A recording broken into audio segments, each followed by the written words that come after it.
One of the greatest gifts you can ever give yourself is believing in yourself. Self-confidence is so important. In fact, in the game of baseball and in life, you will never achieve more than you believe you can.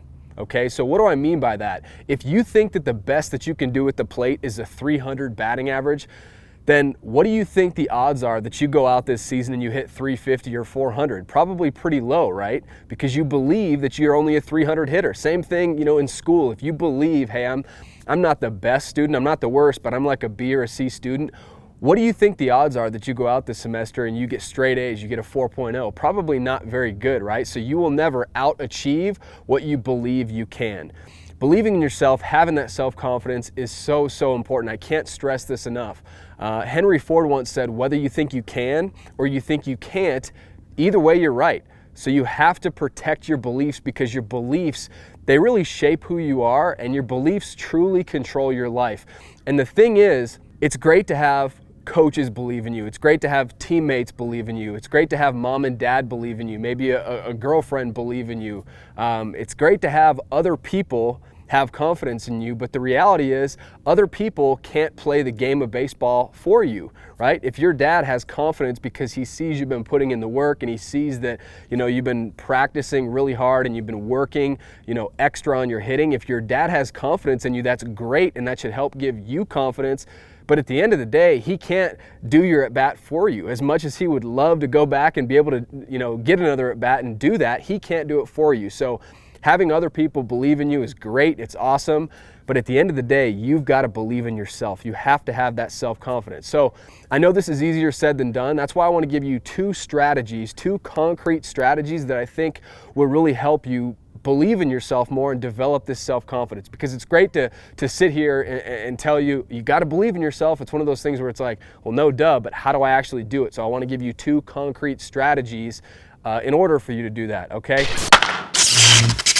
Number one is do things others aren't willing to do. You need to outwork everyone. And I know you hear that a lot. I know you hear the importance of working hard, but why is this so important when it comes to building your beliefs and developing that confidence in yourself? The reason why this is so important is because when you start doing things that others are not willing to do, you are truly going to believe that you deserve results that other people don't deserve, plain and simple, okay? So what I mean by this is if all your teammates show up to practice on time and they leave on time, but you show up, 30 minutes early and you stay 30 minutes after practice and you get extra hitting in, and maybe you get, more ground balls at the end of practice, or, you're lifting weights while everybody else is going home and playing video games. If you are consistently putting in more work than everybody else, you're truly going to start to believe that, hey, I'm working so much harder than everybody. I think they don't deserve to hit 300. They don't deserve to hit 400. I'm the one putting in all this extra work. I deserve more than them, right? A great way to get, what you want is to deserve it, right? That's one of the best ways to get what you want, is to actually be the person that deserves that, okay?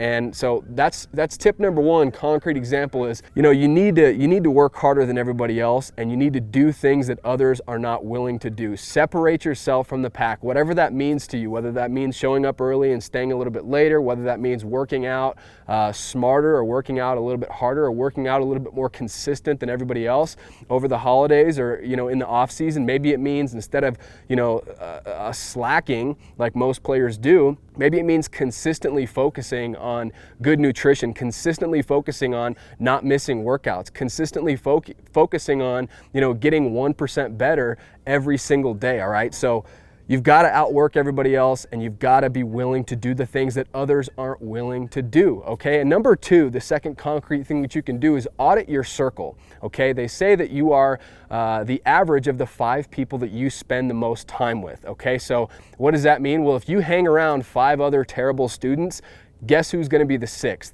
It's probably going to be you. Not in all cases, but if you hang around 5 other people, they're really going to start to rub off on you. So 5 terrible students, good luck, but you're probably going to be that 6th terrible student. And the flip side can also be true. You hang around 5 great students, guess what? All of a sudden your study habits are going to improve. All of a sudden they're going to start rubbing off on you in a positive way. Same thing if you apply that to the baseball field, right? In the off season, if you hang around 5 great hitters, all of a sudden you're going to start doing what those 5 great hitters do. So you might, learn some of the drills that they're doing that have gotten them to the level that they're at. You might start to ask questions of, hey, you know, how do you do this? Or what do you think in here? And having those conversations with good hitters is going to help you elevate your game, okay? So it's very important to constantly be auditing your circle and think about, hey, are the people that I'm spending the most time with, are my friends, are they bringing me up or are they bringing me down? And it's important to be around people that, you know, help you elevate in not only the game of baseball, but in every single area of your life. And the last thing that I'll say on this is, you know, the internet is a beautiful thing. So you might not have, you know, 5 great baseball players that you can work with in the off season. You might be thinking, well, I live in a small town. I don't have that luxury.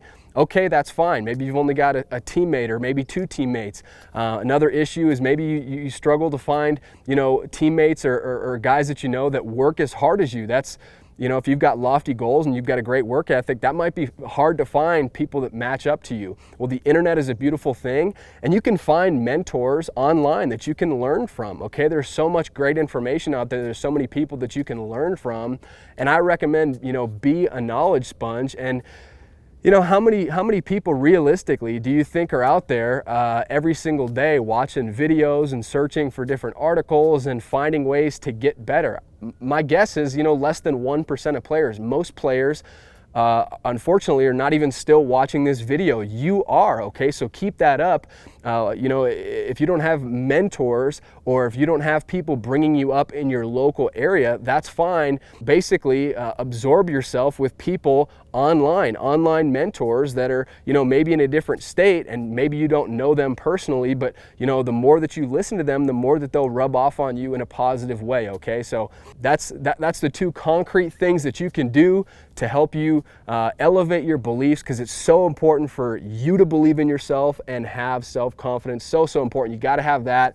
And look, if you want 2021 to be your best baseball season ever, you need to develop the self-confidence, and you also need to learn how to overcome failure, because baseball is a game of failure. You're going to fail a lot more than you're going to succeed. So that's why I created a video. It's called Hall of Famers Do This 7 out of 10 times. You can click right here and you can watch that video. I highly recommend it. It's going to help you be able to learn from failure, be able to fail and fail forward and learn from your failure so that you don't make the same mistakes over and over and over again. I'm telling you, if you want to play to your full potential in 2021 and beyond, go watch this video right now. You can click right here to go watch it. Thank you so much for watching this video. Subscribe to the channel if you're not already. And you guys take care. Have a great rest of your day, and we'll talk soon.